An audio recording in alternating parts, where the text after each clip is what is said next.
We all know the saying, money makes the world go round. Well, in Formula One, the story is no different. Most sports like football, tennis, or boxing are much easier to have success in, without needing lots of money.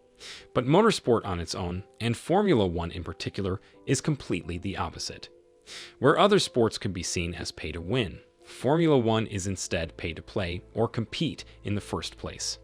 The athletes that participate can be seen earning up to $60 million per season, which puts them up with some of the highest paid athletes in the world. Formula One isn't just a business, it is a massive billion-dollar industry that is well known all over the world. The teams represent the businesses within the industry that keep the sport going. Like any business, the goal for each and every team is to make profit. So how do Formula One teams make money? And do they even make a profit at all? In the coming minutes, we will dive into just that. Just a disclaimer, we will be using numbers from the 2022 season, since those numbers are the most recent we could find. Like any business, to talk about profits there needs to be looked at the costs and revenues the teams make. Costs being the amount of money a team spends, where the revenue is the amount of money the team earns. To make profit as a team, you need to have higher revenues than your costs.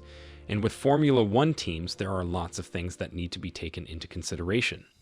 Before we are going to dive into the costs, we need to take the budget cap into consideration. The budget cap was introduced at the start of the 2021 season to make the F1 a more even playing field. The budget cap is a cost cap, which states that each and every team is only allowed to spend $145 million per season on the development of their car. Which costs are under the cost cap, and what costs aren't, we'll talk about a bit later in the video. To begin, we will dive into the costs an F1 team has. What do they spend their money on? The costs can be split into four main categories. Research and development. This cost category consists out of wind tunnel testing, track testing. Salaries. This cost category consists out of drivers, mechanics, engineers, directors. Production. This cost category consists out of manufacturing parts, buying parts of other teams. Operations. This cost category consists out of logistics, entertainment, freight, IT, and tech. Factory.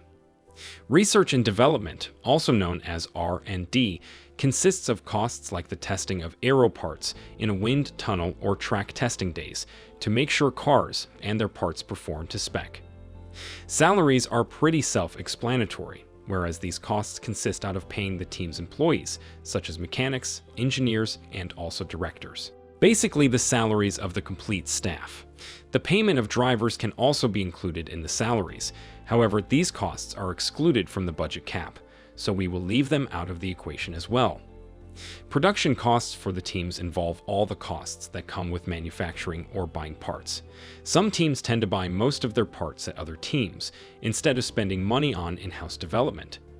An example of this is the Haas F1 team, who buy a lot of parts from the Ferrari Works team. Parts they buy from Ferrari are the engine, suspension, gearbox, rear crash structure, and other internal parts. The final part of the costs is the operations. Operation costs consist out of logistics and travel, entertainment activities at certain events, moving entire car households by freight, IT and tech costs, and costs of running a factory. To put those costs in perspective, we will use a hypothetical team cost and revenue overview. When we add figures to all of these costs, we can start to see how big of a business a team can be. R&D, $30 million. Salaries, $30 million. Production, $40 million. Operations, $30 million.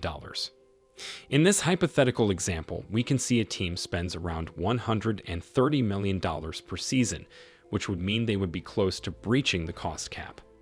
Now remember that number, because it is kind of important. When we flip the coin, we can take a look at how an F1 team earns money and how they make a revenue. Now a quick disclaimer. No team is the same, so the way teams make money may differ from one team to another. Like the costs, the revenue can be split into 3 to 4 categories, depending on the team. FOM payments. Sponsors. Investment. Driver-linked income. Firstly, there is FOM payments, which are payments by the FOM. For those who don't know, FOM stands for Formula One Management. To understand the FOM payments, you need to understand the system FOM uses on paying the participating teams. To understand this system, we need to split it into 5 columns. The first column is $35 million for every team that has participated in the championship in at least the last 2 seasons. This is known as the Column 1 payment, and every team receives this payment.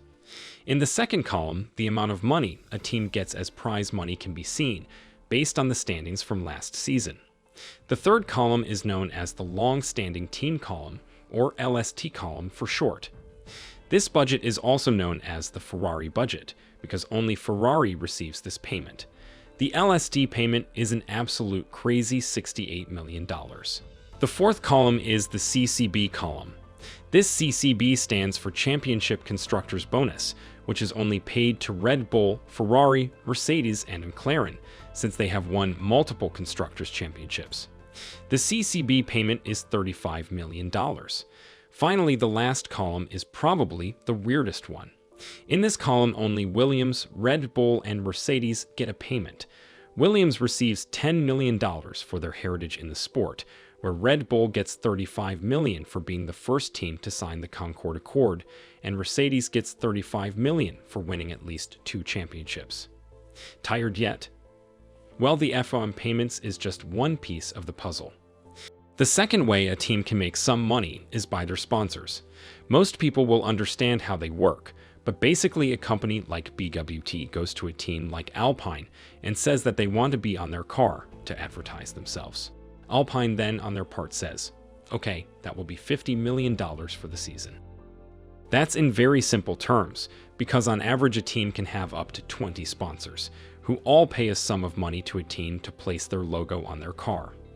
Obviously, the better performing teams have more sponsors, since those teams have more airtime on TEV and are more marketable. This also works the other way around. When a team or a driver underperforms, sponsors are less keen to sponsor them, since they don't want to be associated with a bad performing athlete or team. The next form of earnings comes from investment from either a parent company or shareholders, where basically a company like Ferrari wants their F1 team to do well in the sport, so they invest $80 million per season into their team. This is basically similar for every team, but obviously the amount of investment money per team will differ, since some companies or team shareholders can invest more than others. The investments can take up a quarter of the total revenue a team has, so it's easy to see why the smaller teams like Haas and Williams are bound to struggle. The final way a team can make money is via driver-linked income, which basically is when a driver pays a team some money to drive their car. For example, Nikita Mazepin's dad paid Haas $10 million per year, so his son could drive alongside Mick Schumacher. Obviously, this kind of pay to drive only really takes place at teams who are desperate to get more revenue. Right, so that are all the ways a team can make money, so now let's put it into our hypothetical example.